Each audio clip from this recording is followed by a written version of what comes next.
अयोध्या राम मंदिर में हुआ बड़ा चमत्कार। सुबह सुबह पूजा करते समय रामलला ने झपकी अपनी पलकें। दोस्तों, यह घटना अयोध्या नगरी की है। जैसा कि हम सभी जानते हैं कि 22 जनवरी को दोपहर के समय रामलला की प्राण प्रतिष्ठा की गई थी, जिसमें संपूर्ण भारत का ही सहयोग था। सभी एक से एक अभिनेता, चित्रकार, लेखक, नेता व मुख्य व्यक्ति अयोध्या में पहुंचे हुए थे। सभी ने रामलला की प्राण प्रतिष्ठा में सहयोग करा। वह पूरे देश भर में रामलला की पूजा हुई और संध्या काल में दीपक जलाकर प्रभु श्री राम की आराधना की गई। परंतु दोस्तों, आज सुबह सुबह जो घटना अयोध्या में हुई, उसके बाद सभी लोगों के मन में यही ख्याल चल रहा है कि आखिरकार यह सब संभव कैसे हो सकता है। दोस्तों, आज सुबह जब राम मंदिर के पुजारी पूजा की तैयारी में लगे हुए थे और सुबह 6 बजे जब आरती का समय हुआ, तो सभी आरती में जब एकत्रित हुए, उस समय जब आरती शुरू हुई, तब प्रभु श्री राम की भव्य मूर्ति रामलला मूर्ति ने अपनी पलकें झपकी, जिसे देखकर वहां मौजूद सभी भक्त, सभी पुजारी चौंक गए और यह खबर पल भर में ही पूरे भारतवर्ष में फैल गई। अब सवाल यह आता है कि आखिर यह सब हुआ क्या और इन सब के पीछे क्या घटना थी। ये सब चीज हम आप सभी को इस वीडियो में बताएंगे। दोस्तों, रामलला की मूर्ति मूर्तिकार अरुण योगीराज द्वारा बनाई गई है, जो कर्नाटक के मशहूर मूर्तिकार है, जिन्होंने बहुत से भव्य मंदिरों के लिए मूर्तियों का निर्माण किया है, जिसमें वेंकटेश्वर मंदिर भी शामिल है। रामलला की मूर्ति का कार्य वैसे तो 3 मूर्तिकारों को दिया गया था, परंतु अरुण योगीराज की मूर्ति को राम मंदिर के लिए चुना गया, क्योंकि उन्होंने मोहिनी रूप में रामलला की मूर्ति को बनाया था, जिसके चलते उनकी मूर्ति को ही चुना गया।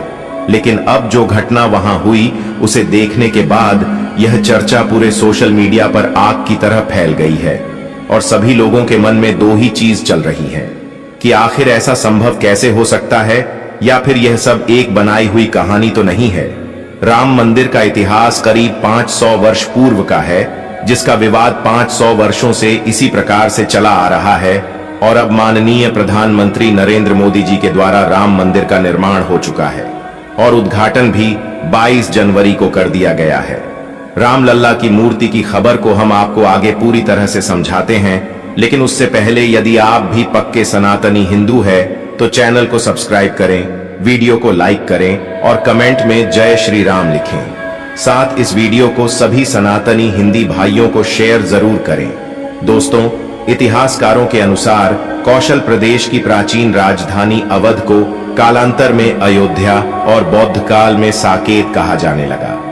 अयोध्या मूल रूप से मंदिरों का शहर था। हालांकि यहां आज भी हिंदू, बौद्ध एवं जैन धर्म से जुड़े मंदिरों के अवशेष देखे जा सकते हैं।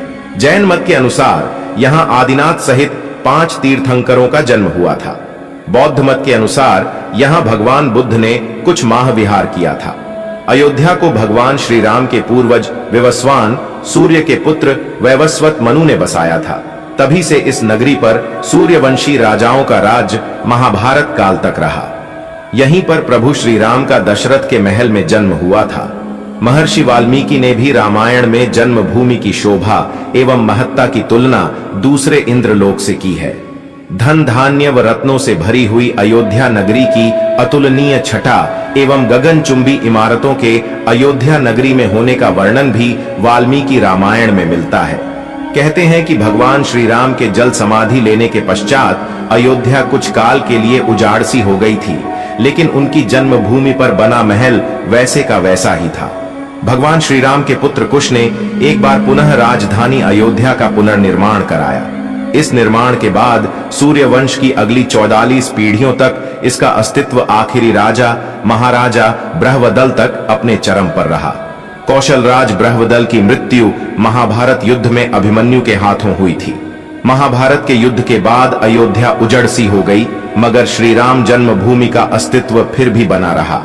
इसके बाद यह उल्लेख मिलता है कि ईसा के लगभग 100 वर्ष पूर्व उज्जैन के चक्रवर्ती सम्राट विक्रमादित्य एक दिन आखेट करते करते अयोध्या पहुंच गए।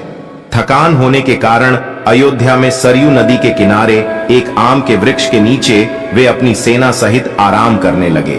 उस समय यहाँ घना जंगल हो चला था, कोई बसावट भी यहाँ नहीं थी। महाराज विक्रमादित्य को इस भूमि में कुछ चमत्कार दिखाई देने लगे। तब उन्होंने खोज आरंभ की और पास के योगी व संतों की कृपा से उन्हें झात हुआ कि यह श्री राम की अवध भूमि है। उन संतों के निर्देश से सम्राट ने यहाँ एक भव्य मंदिर के साथ ही कूप, सरोवर, महल आदि बनवाए। कहते हैं कि उन्होंने श्री राम जन्मभूमि पर काले रंग के कसौटी पत्थर वाले 84 स्तंभों पर विशाल मंदिर का निर्माण करवाया था। इस मंदिर की भव्यता देखते ही बनती थी। विक्रमादित्य के बाद के राजाओं ने समय समय पर इस मंदिर की देख रेख की। उन्हीं में से एक शुंग वंश के प्रथम शासक पुष्यमित्र शुंग ने भी मंदिर का जीर्णोद्धार करवाया था। पुष्यमित्र का एक शिलालेख अयोध्या से प्राप्त हुआ था, जिसमें उसे सेनापति कहा गया है तथा उसके द्वारा 2 अश्वमेध यज्ञों के किए जाने का वर्णन है। अनेक अभिलेखों से झात होता है कि गुप्त वंशीय चंद्रगुप्त द्वितीय के समय और तत्पश्चात काफी समय तक अयोध्या गुप्त साम्राज्य की राजधानी थी। गुप्तकालीन महाकवि कालिदास ने अयोध्या का रघुवंश में कई बार उल्लेख किया है। इतिहासकारों के अनुसार 600 ईसा पूर्व अयोध्या में एक महत्वपूर्ण व्यापार केंद्र था। इस स्थान को अंतरराष्ट्रीय पहचान 5वीं शताब्दी ईसा पूर्व के दौरान तब मिली, जबकि यह एक प्रमुख बौद्ध केंद्र के रूप में विकसित हुआ। तब इसका नाम साकेत था। कहते हैं कि चीनी भिक्षु फाहियान ने यहां देखा कि कई बौद्ध मठों का रिकॉर्ड रखा गया है। यहां पर 7वीं शताब्दी में चीनी यात्री हेनत्सांग आया था। उसके अनुसार यहां 20 बौद्ध मंदिर थे तथा 3-3 हजार भिक्षु रहते थे और यहां हिंदुओं का एक प्रमुख और भव्य मंदिर भी था, जहां रोज हजारों की संख्या में लोग दर्शन करने आते थे। इसके बाद ईसा की 11वीं शताब्दी में कन्नौज नरेश जयचंद आया तो उसने मंदिर पर सम्राट विक्रमादित्य के प्रशस्ति शिलालेख को उखाड़कर अपना नाम लिखवा दिया। पानीपत के युद्ध के बाद जयचंद का भी अंत हो गया। इसके बाद भारतवर्ष पर आक्रांताओं का आक्रमण और बढ़ गया।